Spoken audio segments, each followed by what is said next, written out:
C'est l'heure du journal de l'Afrique. Soyez les bienvenus sur France 24 à la une ce soir. La présidentielle en Guinée, alors que le jour J approche à grands pas, nous poursuivons notre série. Aujourd'hui, nos reporters ont tendu le micro à des Guinéens engagés. Ils se mobilisent pour que le scrutin se déroule dans le calme. Reportage à Conakry dès le début de ce journal. Nous nous intéresserons également à la dent de Patrice Lumumba. C'est tout ce qu'il reste du Premier ministre congolais assassiné en 1961 et dont le corps a été dissous dans l'acide. Sa famille réclame sa restitution pour lui offrir une sépulture dans son pays. Cette dent se trouve en Belgique. Notre correspondante à Bruxelles, Alix Le Bourdon, a enquêté. Nous regarderons son reportage et nous serons avec elle dans ce journal. Enfin, nous irons en Libye où le coronavirus a fortement impacté l'enseignement. Les cours s'organisent à la maison ou parfois même en plein air. Le secteur éducatif avait déjà beaucoup souffert à cause des combats dans le pays. On poursuit notre série en Guinée. À 4 jours du scrutin présidentiel, nos équipes sur place ont souhaité donner la parole à ceux qui se mobilisent pour la paix et pour que l'élection se déroule dans le calme.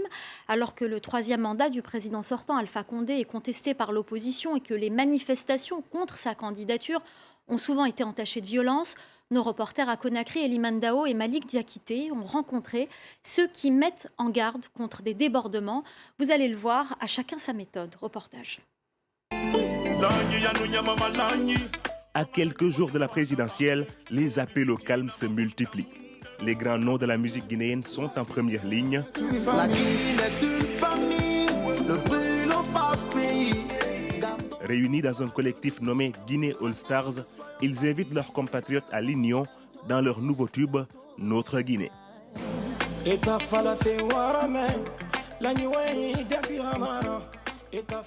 C'est un message de paix, mais bien sûr, parallèlement, il y a aussi un message de justice, puisque sans paix, sans justice, il n'y a pas de paix. On est écouté par nos fans.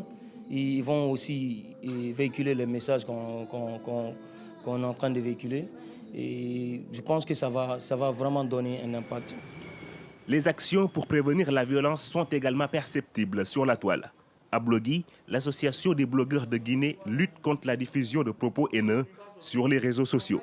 Elle compte sur la coopération des Guinéens. Nous leur demandons de nous envoyer ces différents propos, de nous les signaler pour que nous les répertorions et que nous puissions prendre la meilleure action pour les circonscrire et donc limiter leur impact. Les religieux ne sont pas en reste dans cet élan visant à unir davantage les Guinéens. El Hadj Djeri Badiaby, 60 ans, a créé une fondation bénévole qui œuvre pour la paix. À l'approche du scrutin, il mène des tournées de sensibilisation en banlieue de Conakry où les jeunes affrontent régulièrement les forces de l'ordre lors des manifestations.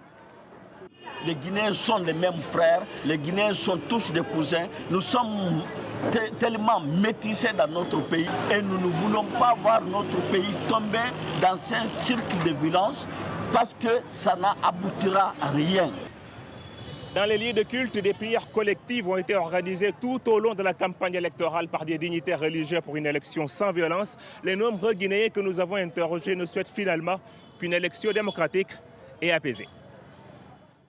Et puis pour être complet sur la Guinée, sachez que l'opposant Sidia Touré a été empêché de sortir de Conakry ce mercredi alors qu'il devait prendre son vol pour Abidjan. Le passeport du président de l'Union des forces républicaines a été confisqué à l'aéroport.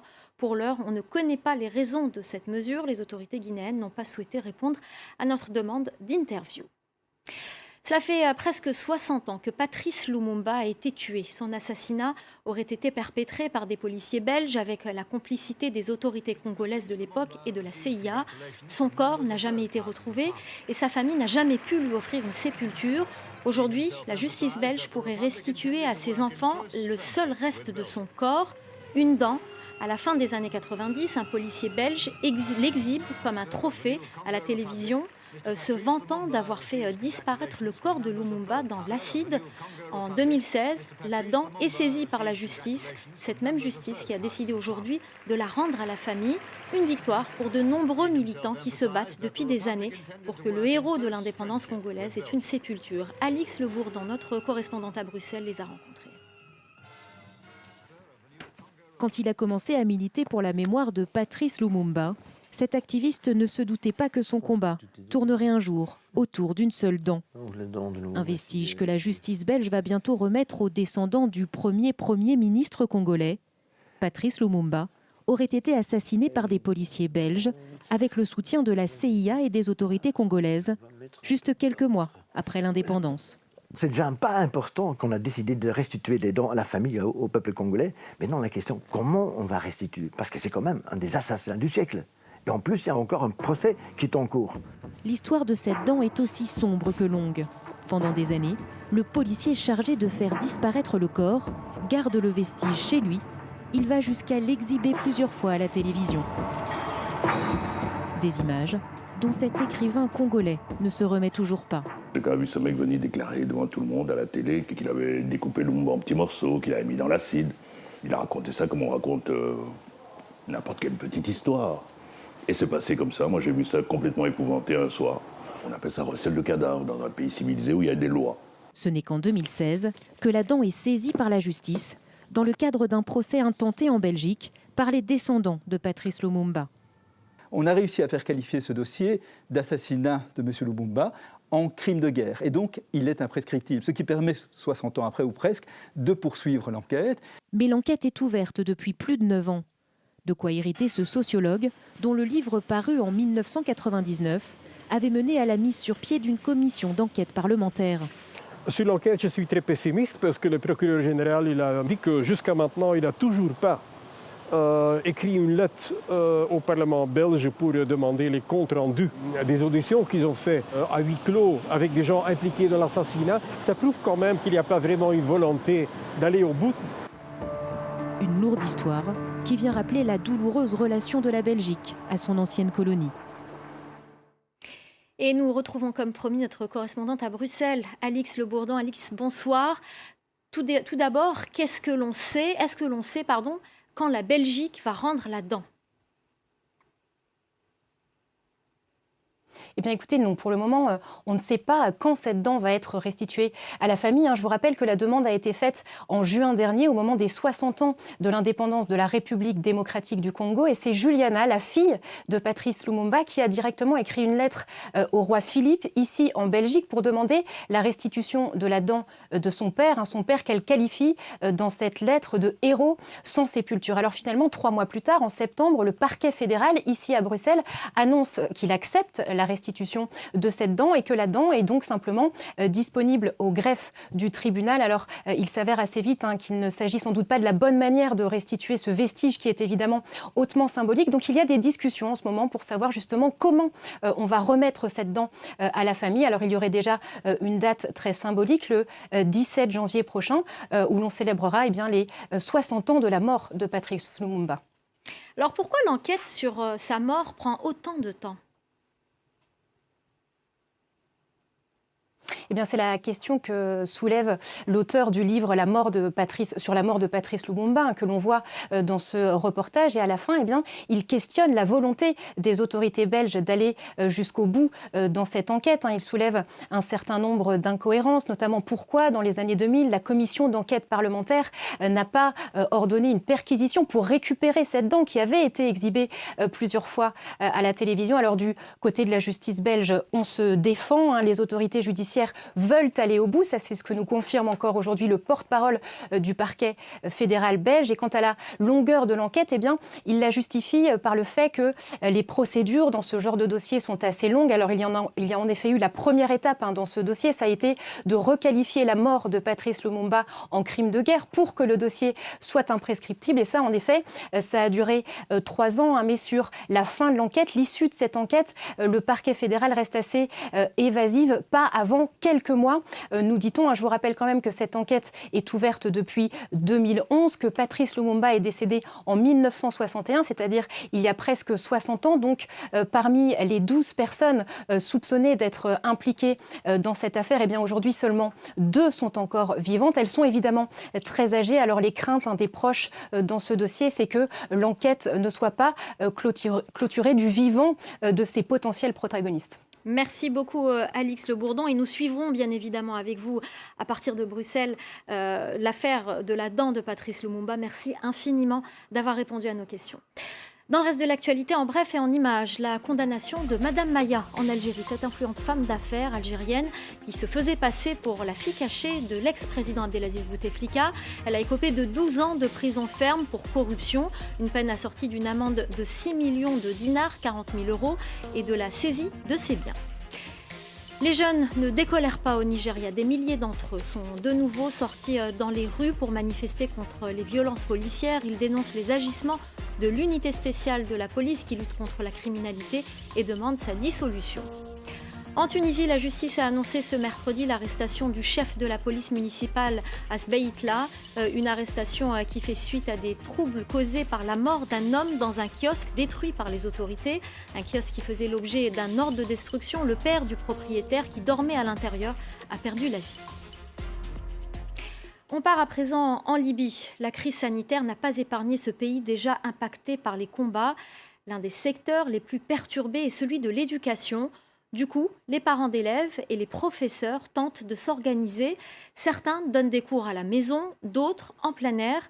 Les détails avec Nicolas Germain. Ahmed Falak est professeur à l'université de Misrata, mais désormais il est aussi enseignant à domicile pour ses enfants et ses neveux. De nombreux élèves libyens n'ont pu aller à l'école pendant des mois en raison de la pandémie.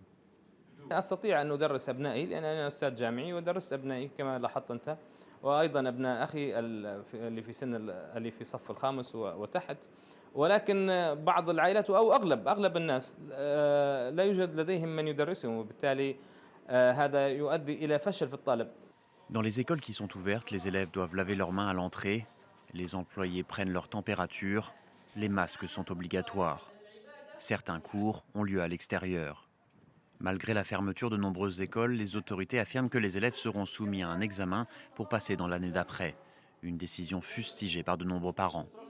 عندي عيل في صف رابع يعني مأساة إنه كان ما قراش السنة هذه لأن بالذات خاصة الصف أول ابتدائي عندك ما كملوش الحروف ما قروش زين هذه كل منها ترتب عليها هي السنة الجاية ما نعرفش الحل شنو اللي بيدير التعليم وقرارات التعليم ديما عشوائية بدون دراسة. En Libye, le coronavirus n'est pas le seul problème qui touche le secteur de l'éducation. Les combats dans le pays entre le gouvernement soutenu par l'ONU et les troupes du maréchal Haftar ont déjà déplacé 90 000 enfants. 200 écoles ont dû être fermées en raison du conflit, privant quelques 200 000 enfants d'un enseignement.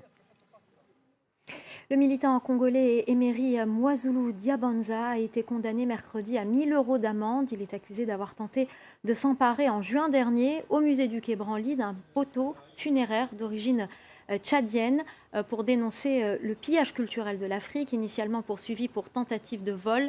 Il a finalement été condamné par le tribunal correctionnel de Paris pour vol aggravé. Les autres militants jugés avec lui ont été condamnés à des peines d'amende avec sursis allant de 250 à 1 000 euros.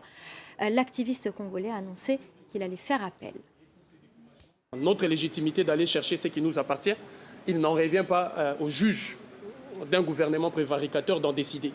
La légitimité, nous l'avons de continuer d'aller chercher ce qu'en est notre patrimoine et de permettre à notre peuple d'avoir accès à notre héritage culturel. Voilà ce qu'en est ma lecture pour l'instant de cette décision politique maquillée sur une enveloppe judiciaire et qui d'ailleurs sera contestée encore dans la même logique, c'est-à-dire qu'on fera appel dans la même logique pour contester cette décision. Je vous le disais hier, l'influente confrérie des Tidianes au Sénégal a annoncé qu'elle n'organisera pas fin octobre son traditionnel grand rassemblement à Tivaouane en raison de la crise sanitaire. Les dignitaires religieux invitent les fidèles à célébrer la naissance du prophète Mahomet dans l'intimité de leur foyer. Je vous propose d'écouter quelques réactions de fidèles.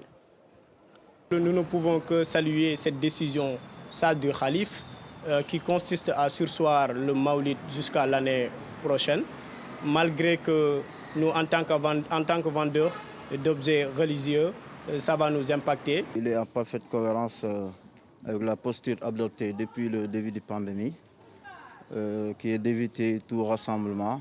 La mesure qui est prise correspond à une confirmation des mesures qui ont été conseillées par les médecins et même par l'État du Sénégal pour éviter justement la propagation de ce virus.